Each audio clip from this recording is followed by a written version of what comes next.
Yo mga tol, kamusta? Hirap din maging lalaki, no? Nakakapagod din.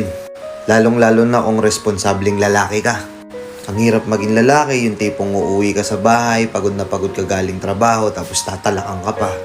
Ang hirap maging lalaki, nakakapagod, pero hindi ka pwede magpakita ng kahit katiting na sign na nagbe-breakdown ka na. Hindi pwede yun. Lalaki ka eh.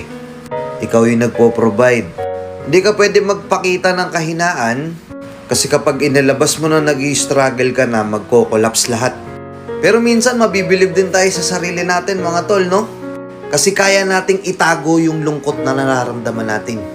Yung struggles natin, yung mga laban na tayo lang ang lumalaban mag-isa. Hinaharap natin mag-isa. Hindi dahil wala tayong pakialam dun sa mga babae na yon, ayaw nating sabihin sa kanila yung mga problema natin. Hindi dahil dun. Lumalaban tayong mag-isa